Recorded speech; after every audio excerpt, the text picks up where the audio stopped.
अब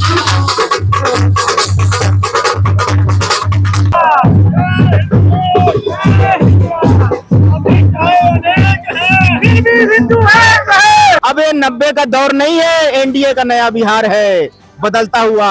अब labour train भर भर के दूसरे स्टेट में नहीं जाएगी, वहां जाके धक्के मार नहीं खाएगी। लोगों को पता है कि मोदी जी जो कहते हैं वो करते हैं।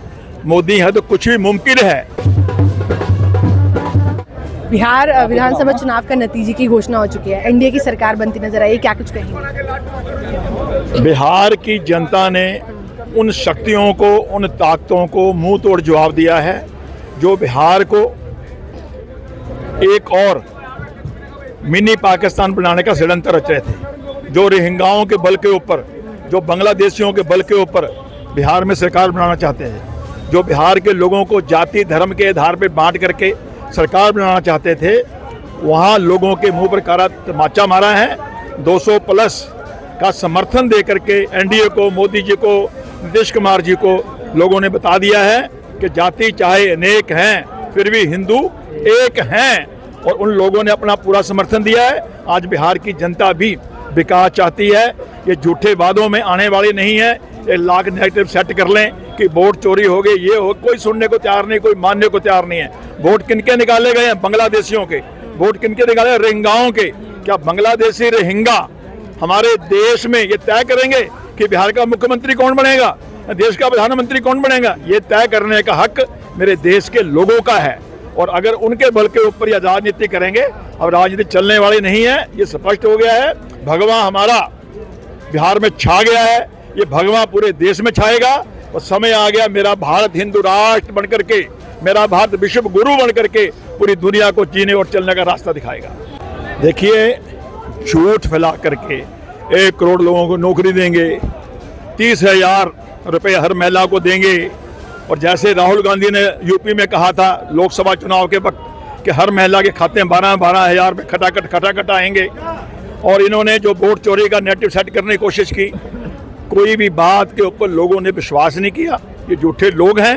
लोगों को पता है कि मोदी जी जो कहते हैं वो करते हैं। मोदी है तो कुछ भी मुमकिन है, ऐसा विश्वास लोगों को दिल्ली में दिया। दिल्ली की जनता ने पूरा सपोर्ट किया, सरकार दे दी।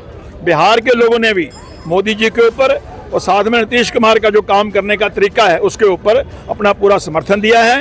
ये भगवे की आंधी पूरे देश में चलेगी, वेस्ट बंगाल भी साफ होगा और भगवा पूरे देश में छाएगा, और मेरा भारत विश्व गुरु बन के, हिंदू राष्ट्र बन करके पूरी दुनिया को जीने और चलने का रास्ता दिखाएगा। कि ऐतिहासिक जीत हुई है नरेंद्र मोदी साहब की, सच्चाई की जीत हुई है, जो है गुंडा राज की अंत हुई है। ये सोच रहे थे कि हमें यादव और MY का समीकरण जिता देगा, चाहे बिहार को लूटो, चाहे बिहार वासियों को मारो, अपहरण करो, इनको फिरौती मांगो, कट्टा सटा करके दुपट्टा खींच लो लड़कियों का, तो फिर भी मेरे को भर भर के वोट देंगे।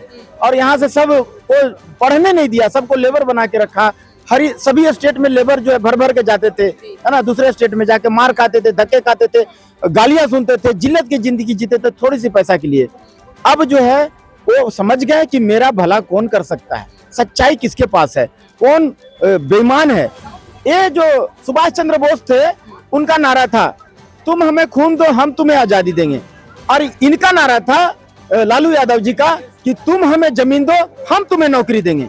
बताइए, ये तो आज जो है लोग जानते हैं, अपना भला और बुरा पहचानते हैं। सोशल मीडिया का जमाना है।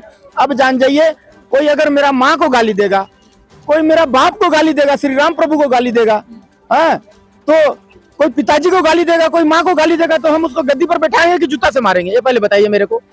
काफी सारे चीजें लेकर इस बार बिहार विधानसभा चुनाव में जब आए तो वोट चोरी का मुद्दा उठा, बेरोजगारी का मुद्दा उठा, बहुत सारी, लेकिन फिर भी क्या कहेंगे, कहीं ना कहीं सरकार नहीं बन पाई और एनडीए बहुमत के साथ। देखिए मैडम, हम इतना ही जानते हैं, पत्रकारिता साहिबा जी, अगर वोट चोरी होता है तो सामने वाला ये बताए कि वोट चोरी, एक चीज पर अडिग रहे, या वोट चोरी होता है कि ईवीएम हैक होता है, एक चीज पहले क्लियर कर ले। अगर ईवीएम हैक हो करके अगर मोदी जी जीत जाते हैं तो वोट चोरी करने की क्या जरूरत है? एक गुमराह किसको कर रहे हो? देखिए, मैं चैलेंज करता हूं, जो भी वोट चोरी की बात करना चाहते हैं या फिर जो बोल रहे हैं ना कि ईवीएम हैक हो सकता है, मैं उनको चैलेंज करता हूं जो मेरी बात सुन रहे हैं। आप आइए दिल्ली मेरे पास, यहाँ मेरे को कोई भारतीय जनता पार्टी से मतलब नहीं है, ना कांग्रेस मेरे को खाना दे देता है, ना बीजेपी खाना दे देता है। आप आइए मेरे पास, यहाँ पर आकर के मेरे साथ चलिए, जो है ना इलेक्शन कमिश्नर ऑफिस चलिए, चुनाव आयोग का ऑफिस है यहाँ, वहाँ चल करके अपने साथ टेक्निकल एक्सपर्ट लेते आइए और चल करके वहाँ प्रूव कर दीजिए ईवीएम हैक हो सकता है, ये पॉसिबल है। मैं उसको अपना पॉकेट से 1 लाख रुपया दूंगा, इनाम दूंगा उसको, और एक दिन में आप नेशनल हीरो बन जाइएगा। जी, एसबी यादव झूठ बोल रहे थे, वो सोच रहे हैं कि झूठ बोल करके हमारा जात भाई तो है ये है, मेरे को वोट दे देगा, हमको जिता देगा। तो भैया अब ये जमाना बदल चुका है, अब ये 90 का दौर नहीं है, एनडीए का नया बिहार है बदलता हुआ। अब लेबर ट्रेन भर भर के दूसरे स्टेट में नहीं जाएगी, वहां जाके धक्के मार नहीं खाएगी।